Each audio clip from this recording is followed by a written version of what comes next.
Bueno, muy bien. Otras nuevas anécdotas del balón. Como hemos hablado y hemos tenido invitados futbolistas, hoy estamos cambiándole de perfil, cambiando de frente con argot futbolístico, y hoy tenemos una persona que es y fue del arbitraje profesional, del fútbol profesional colombiano, Copa Libertadores de América. Bueno, hoy con nosotros Flavio Rojas. Flavio, muchas gracias por acompañarnos. Martín, buenas tardes a usted y a todos los televidentes y a quienes nos ven por un programa que día a día como que tiene más, Sí, está cogiendo mucha fuerza visual y personal. Sí, pero es por el estilo, Flavio, porque esto es una conversación y la verdad que tantos problemas que tenemos en el país y tantas anécdotas que se puedan contar, que es lo que estamos hablando en estas anécdotas del balón. Y eso es lo que vamos a hacer, Flavio, contar anécdotas. Y hoy con usted, desde otro punto de vista, que es, perdóname que le diga, como los malos de la película, ¿cierto? Les toca a ustedes chuparse toda esa energía tan mala que hay a veces en estos ambientes, y el árbitro le toca bastante duro con esa posición. Por eso quisimos invitarlo a usted, Flavio, para que hoy, desde su punto de vista, le contemos a la gente cómo viven ustedes ese escenario tan pesado como es el fútbol. Bueno, Martín, a ver, lo que pasa es que, pues vos te me adelantaste ahí.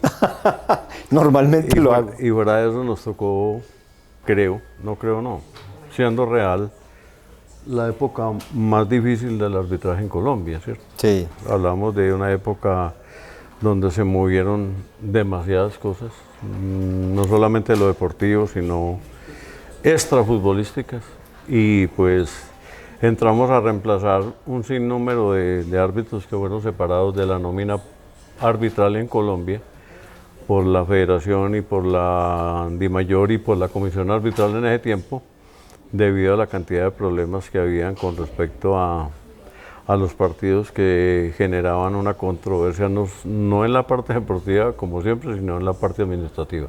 Bueno, lo que pasa es que Flavio Rojas le tocó junto con JJ Toro, Fernando Paneso, José Joaquín Torres, Chucho también, el de Manizales. Saludos a Chuchito, que Jesús también María lo vamos a Orozco. invitar, a Jesús María Orozco.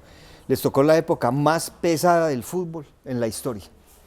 Sí, a ver, hablamos del tema no solamente apuestas, sino de que en muchos equipos, que para nadie es un secreto, las inversiones eran supremamente altas en nóminas, ¿cierto? A ver, yo quiero hacer un paréntesis ahí. El fútbol de hoy está controlado por la Ley 1445, que nació precisamente para evitar que el fútbol se infiltrara el narcotráfico, porque antes era un lavadero, pues hay que decirlo, a eso venimos aquí, Flavio. El América de Cali, Millonarios, Junior, Atlético Nacional, Medellín, eran equipos que estaban infiltrados por el narcotráfico. ¿O qué? ¿O es mito? No, a ver, no, eso es un secreto a voces para nadie, y particularmente los que vivimos esa época en el fútbol, que usted también estuvo ahí Sí. y participó mucho de este tema. Y en el caso nuestro, los árbitros, como te digo, es una historia. Yo siempre he dicho, el arbitraje es como cualquier, o lo aplico a la vida cotidiana de una persona, ¿cierto? Uno tiene los altos y bajos, pero en ese momento en el arbitraje teníamos que tener un perfil ni medio ni bajo, sino arriba, para tratar de salvar nuestro perfil, nuestra calidad humana, nuestra honestidad ante toda la prensa hablada y escrita. Que cuando eso, pues solamente habían 2 o 3 cámaras en el estadio, pero al otro día todos los noticieros nos iban a dar garrote y nos iban a coger. Y no es como ahora que en el mismo partido pues van a dar la situación de que si fue o no fue, y ahora tienen la viabilidad del VAR, bueno, una cantidad de cosas que nosotros en un momento era prácticamente a madrazos y a gritos que nos teníamos que entender entre los árbitros. Bueno, Flavio, tantas anécdotas que nos dejó el fútbol, y ahí, desde su punto de vista que lo vivió, ¿cómo vivía usted esa presión de un equipo, del otro equipo, del público, ¿cuál fue el momento más duro que le tocó vivir a usted, anecdóticamente, ¿cierto? En el fútbol y cómo la sorteó. Bueno, a ver, nosotros teníamos una particularidad cuando eso, para más presión aún, porque a nosotros nos designaban desde el día martes. Cuando eso no teníamos celulares, pero existían los famosos beeper, que eran los que donde llegaban los mensajes. Y ejemplo, nos llamaban el martes, vos dirigís de la comisión, nos llamaba el secretario, nos decía, dirigís el domingo en Medellín, ¿cierto? El martes. Del martes nos decían. Listo. Y los equipos ya sabían quién era el que estaba Espérate, designado. entonces uno llegaba y al otro día empezaban a llegar los mensajes al Viper que si pierde tal equipo te vas a morir, tu familia. Bueno, una cantidad de amenazas y cosas muy, muy, muy, muy inquietantes, no solamente para nosotros, sino para la familia y para el entorno, hasta para los amigos que se daban cuenta era una cosa supremamente loca. O sea que tú recibías la designación el martes y hasta el domingo dormías bien, mal y comías mal, porque era una cosa de zozobra. Por eso, era desde el martes hasta el domingo, el único día suave era el lunes. Y si le iba bien a uno, porque si le iba regular, problema ya con la prensa hablada y escrita. Y no, tremendo eso, Flavio, muy, sí, claro, muy pesado, durísimo, muy pesado. durísimo. Pero entonces, ¿cuál fue ese no, escenario en más esa duro? época hubo muchos. Cuéntenos te uno, digo por qué, a ver. Porque cuando a vos te hablaban de Cali, era pensar de que en ese tiempo, amén de las nóminas que manejaban los equipos tan bollantes, ¿cierto? De tanto renombre, eran estadios que hoy se redujeron por el tema de las sillas, por lo que a partir del Mundial que se hizo en Colombia se redujeron casi en 10, 12 mil, 15 mil espectadores, ¿cierto? Ejemplo, el Metropolitano de Barranquilla tenía 56 mil espectadores, ahora quedó de 46, 47, o sea que era un estadio que cuando eso tenía 56 mil, 57 mil espectadores. ¿Sí? Claro, claro. Cali tenía 48, 50, Bogotá 52 mil, ¿cierto?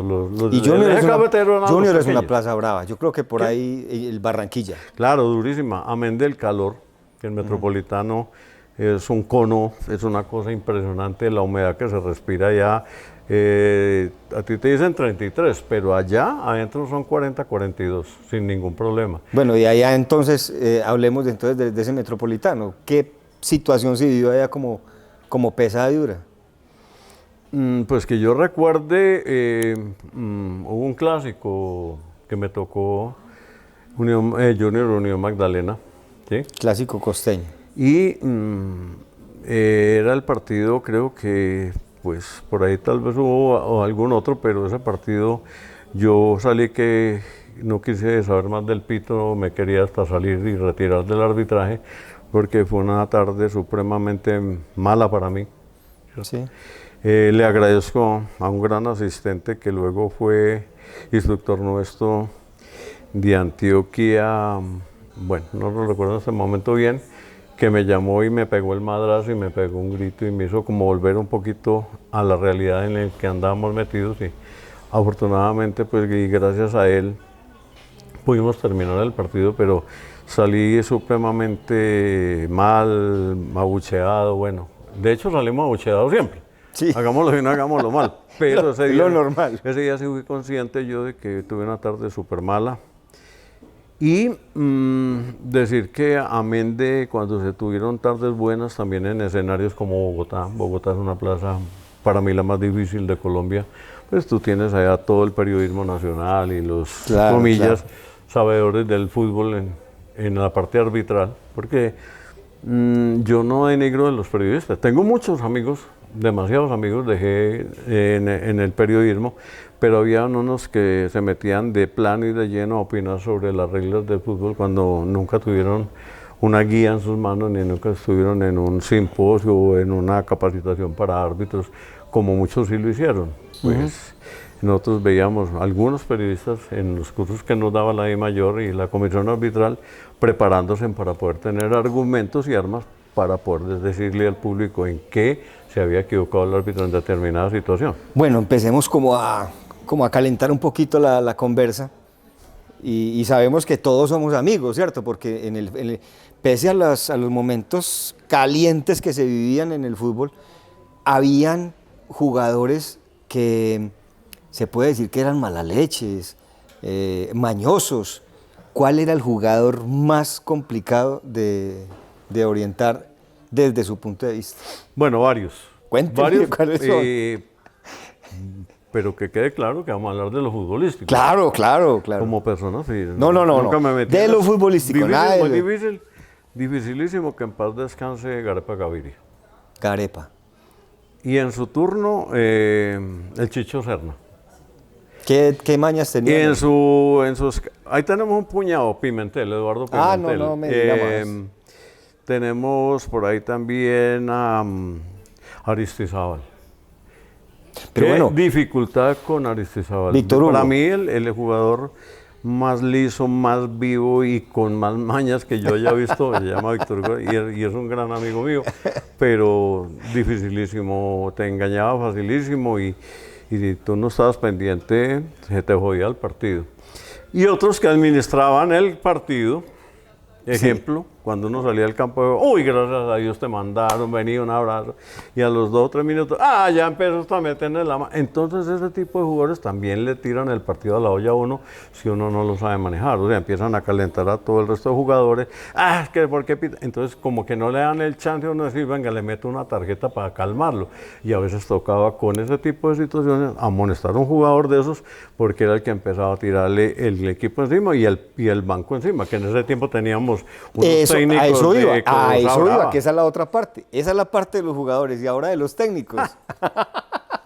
Peor. Mire, grandes técnicos. Claro, Porque tuvimos grandes, pero en el banco dificilísimo Jorge Luis Pinto. Pinto ha sido un tipo supremamente explosivo. Eso es de él, el Pecoso Castro, Ave María. el Chiqui García. Bueno, que recordemos así, pero había más.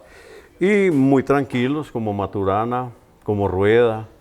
Había de todo ahí como para escoger, pero habían situaciones muy complicadas en los bancos y de los bancos se dañaron infinidad de partidos por la mala administración de nosotros como los árbitros, porque es que, mira, lo que hablabas tú, si uno deja progresar esos largos caminos de asusar, de joder, de pegar, de uno no administrar desde el primer momento, eso va calentando a los bancos y de los bancos se empieza a generar la protesta, el grito, el manoteo y fuera de eso, si uno es local y por allá la embarras con el local, que no estoy diciendo que teníamos que ser localistas, pues va a ser peor el tema. Pero bueno, eso es un buen tema. Siempre se ha hablado de que la localidad pesa, ¿cierto? Y pesa precisamente por el público y pesa por los técnicos y por los jugadores que de alguna manera se gastan esas mañas para darle manejo a esa localidad. ¿Cuál era la plaza más brava que tenía Colombia en ese entonces? Que supiera manejar esa localidad, ¿no?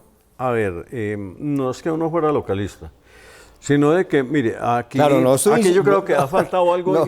No lo estoy llevando a decir de que usted que buena localista, no. ¿no? Y aquí pasa una cosa que está sucediendo hoy en día, que con otros periodistas pues, me han abordado sobre el tema arbitral ahorita en Colombia, que por qué está sucediendo lo que está pasando, que por qué tantas equivocaciones, que por qué los árbitros con tantas ayudas en este momento se equivocan cuando deberían equivocarse menos que nosotros, como te dije, era a los madrazos y a los gritos y moviendo la bandera y hasta metiéndose al campo, o uno gritándole a un asistente, en ese tiempo juez de línea, para que se metieran en el partido, la historia que te cuento de Barranquilla.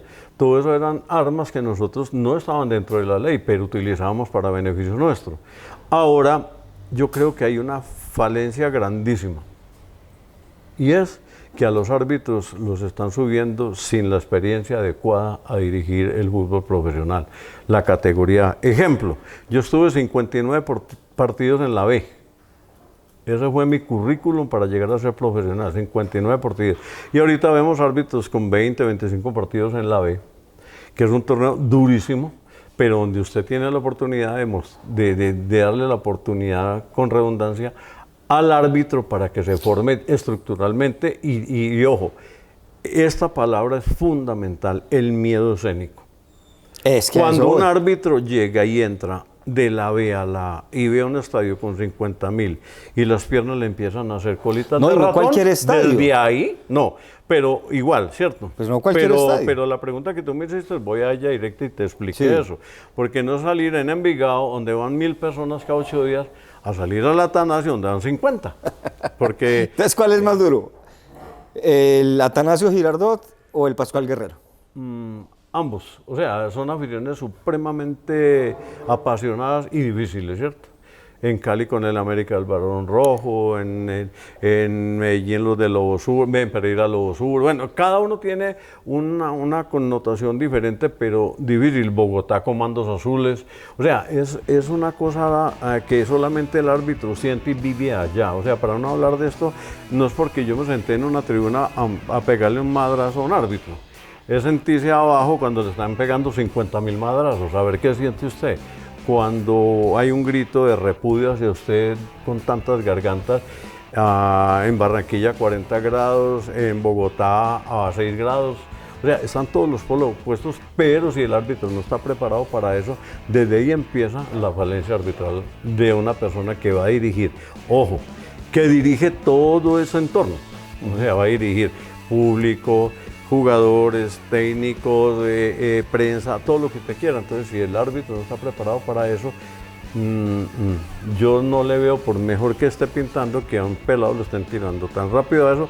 Y a nosotros sí nos dejaron ser duchos en campos tan difíciles como la primera vez profesional.